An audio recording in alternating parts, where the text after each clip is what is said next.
हिसार लोकसभा में जयप्रकाश का चुनाव पिछड़ता नजर आ रहा है। जयप्रकाश की मीठी गोलियां भी इस वक्त काम नहीं आ रही है और चुनाव सुनैना चौटाला की तरफ बढ़ता नजर आ रहा है। चुनाव के वक्त देखा जाए, जब चुनाव शुरू हुआ था तब जयप्रकाश की गति जो तेज थी वो अब धीमी पड़ गई है और धीमी पड़ने के पीछे तीन फैक्टर बड़े बताए जा रहे हैं, जिसमें कमजोर मैनेजमेंट, आपसी फूट के साथ में जयप्रकाश का व्यवहार बताया जा रहा है। तो इसी पर चर्चा करेंगे कि जयप्रकाश की बजाय अब सुनैना चौटाला की तरफ क्यों बढ़ रहे हैं और जो तीन जो कमजोरी हैं उन पर भी चर्चा करेंगे। तब तक आप भी कमेंट्स बॉक्स में बता दीजिए कि क्या आपको भी लगता है कि जयप्रकाश का चुनाव पिछड़ करके सुनैना चौटाला उसमें आगे बढ़ती नजर आ रही है।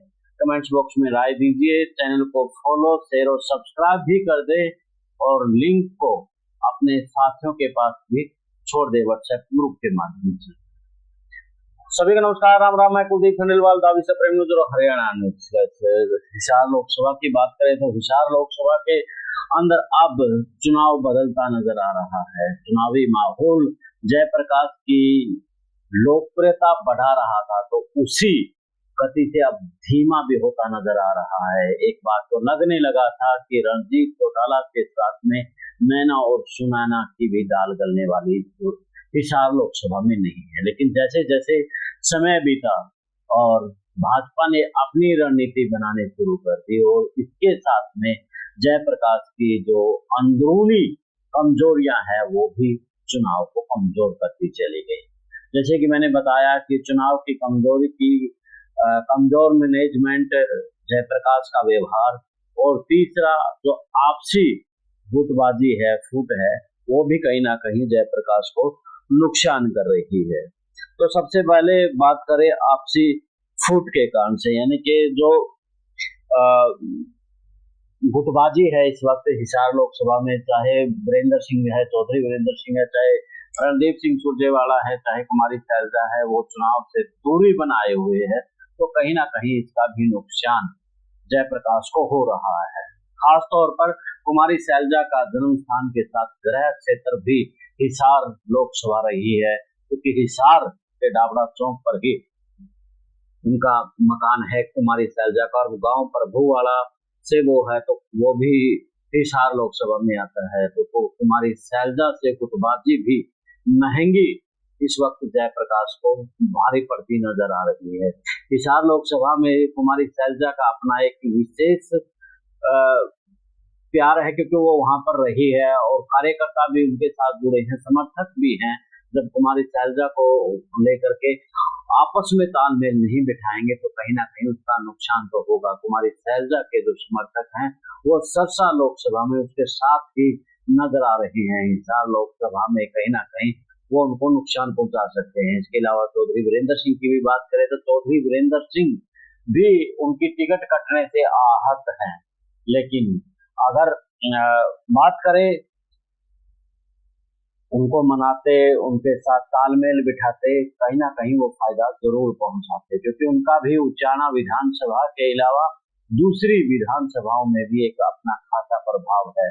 तो उसी प्रभाव के चलते वो जयप्रकाश को फायदा तो जरूर पहुंचाते, लेकिन उनको उनसे जो दूरी है, चौधरी वीरेंद्र सिंह से जो दूरी है जयप्रकाश की, वो भी कहीं ना कहीं एक नुकसान पहुंचा सकती है।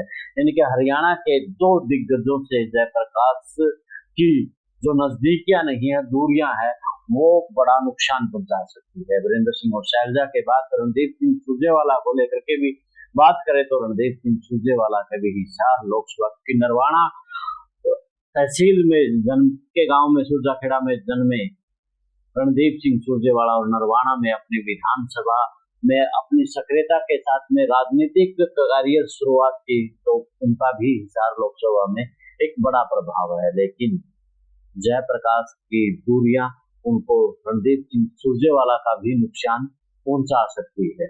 तो इसके अलावा बात करें कमजोर मैनेजमेंट की, आपसी फूट के बाद सबसे बड़ा कारण जो दूसरा है वो कमजोर मैनेजमेंट है। बूथ लेवल मैनेजमेंट से लेकर के चुनाव प्रचार मैनेजमेंट, सोशल मीडिया मैनेजमेंट, तमाम मैनेजमेंट को लेकर के जब हमने उनके कार्यकर्ताओं से और पूरा लोकसभा में चीजों को देखा तो उनकी कमजोर मैनेजमेंट भी उनके चुनावी गति की रफ्तार को धीमा कर रही है। इनके सबसे बड़ा फैक्टर कमजोर मैनेजमेंट भी बताया जा रहा है। इससे अगला कारण यानी कि पहला कारण सबसे बड़ा आपसी गुटबाजी, आपसी फूट कहेंगे।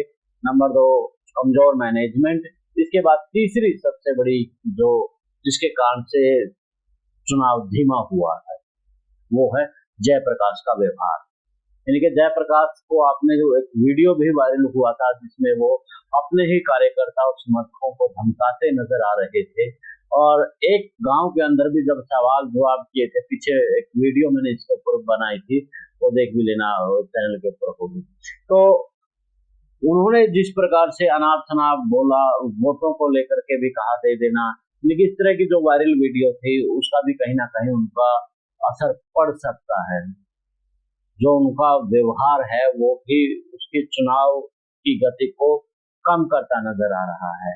हिसार वो लोकसभा सीट थी जो कांग्रेस की सबसे सेफ सीट थी, यानी कि कांग्रेस निकाल सकती थी, लेकिन अब वो रफ्तार इतनी धीमी हो गई है कि कांग्रेस का तीसरे नंबर पर पहुंचना लगभग पहुंच चुके हैं, जो वहां की ओपिनियन राय बताई जा रही है। तो इस वक्त रणजीत चौटाला से मुकाबला उन्हीं के परिवार की बहू सुनैना चौटाला से होता नजर आ रहा है। यानी कि कहीं ना कहीं इनेलो का ग्राफ बढ़ा है, और इनेलो का ग्राफ इसलिए बढ़ा है क्योंकि जयप्रकाश से जो हताश और परेशान थे किसान, वो विकल्प तलाश रहे थे कि आखिर हमारा विकल्प कौन हो सकता है। तो उन्होंने विकल्प के तौर पर सुनैना चौटाला नजर आई। वो इसलिए नजर आई क्योंकि जो कुरुक्षेत्र लोकसभा है वहां पर तमाम किसान नेताओं ने अभय सिंह चौटाला का समर्थन किया था।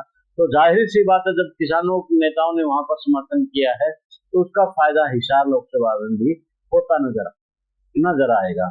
तो सुनैना चौटाला का चुनाव उठता नजर आ रहा है, तो जयप्रकाश का चुनाव धीमा होता नजर आ रहा है। हाल फिलहाल के लिए इतना ही। आप अपनी क्या राय रखते हैं हिसार लोकसभा को, वो भी कमेंट बॉक्स में आप लिख दीजिए। चैनल को फॉलो, शेयर और सब्सक्राइब भी कर दें। यही इजाजत, मिलते हैं एक नए मुद्दे के नए विश्लेषण के साथ। जिंदाबाद।